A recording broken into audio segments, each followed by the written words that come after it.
நெஞ்சத்தை கில்லாதே நாளைக்கான எபிசோடில் என்ன நடக்க போகுதுன்னு ஒரு சூப்பரான ப்ரோமோ ரிவ்யூ பார்க்கலாம் வாங்க. என்னோட ரிவ்யூ பிடிச்சிருந்தா லைக் பண்ணுங்க. சகுந்தலா மாயாவை பற்றி பேசுறதுக்காக கௌதம் கிட்ட போக மது சகுந்தலாவை கௌதம் கிட்ட பேசக்கூடாதுன்னு தடுக்கிறாங்க.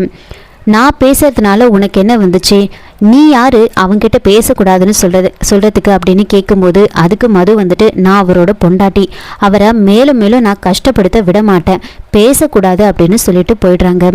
இன்னொரு பக்கம் ரேணுகா மாயா பண்ணதை நினச்சி ரொம்பவே ஃபீல் பண்ணுறாங்க. மாயா கௌதம் கிட்ட பேசலான்னு போகும்போது கௌதம் மாயா கிட்ட ரொம்ப கோவப்படுறாங்க. அவங்க கிட்ட பேச விருப்பம் இல்லை அப்படின்னு சொல்லிடுறாங்க.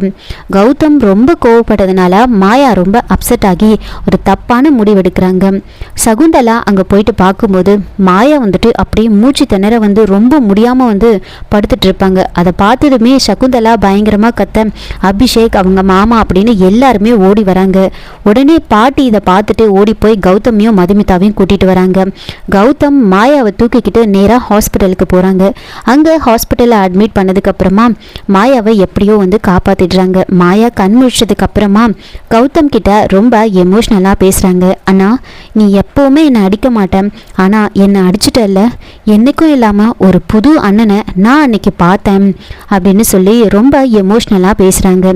அப்போது கௌதம் நீ பண்ணது தப்பு தானே அப்படின்னு சொல்ல, நான் என்ன அப்படி தப்பு பண்ணிட்டேன்னு திரும்பவும் கேட்க சகுந்தலா யோசிக்கிறாங்க. மறுபடியும் இவ என்னமோ தப்பே பண்ணாத மாதிரிலாம் பேசிட்டு இருக்கா அப்படின்னு யோசிச்சுட்டு இருக்க ஜீவா மாயா அப்படி கேட்டது கேட்டு ரொம்ப கோவமாக பார்த்துட்டு இருக்காங்க.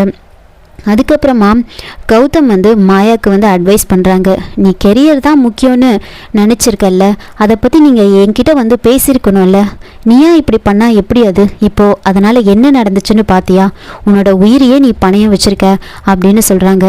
இதுவே முதலும் கடைசியுமா இருக்கட்டும், இனிமேல் இந்த மாதிரிலாம் நீ பண்ணக்கூடாது அப்படின்னு மாயாவுக்கு அட்வைஸ் பண்ணுறாங்க. இன்னொரு பக்கம் சகுந்தலா போதும் விடுங்க, இதுக்கு மேலே அதை பற்றி நீங்கள் பேச வேண்டாம், இப்போ தான் அவள் கஷ்டப்பட்டு உயிர் பழிச்சிருக்கான், இனிமேல் அதை பற்றி பேச வேண்டாம். ஆனால் கௌதம்க்கு மாயா மேலே எவ்வளோ பாசம் பார்த்தீங்களா, தங்கச்சிக்கு ஒன்றுனா அவன் அப்படியே தாங்க முடியல அவனால்.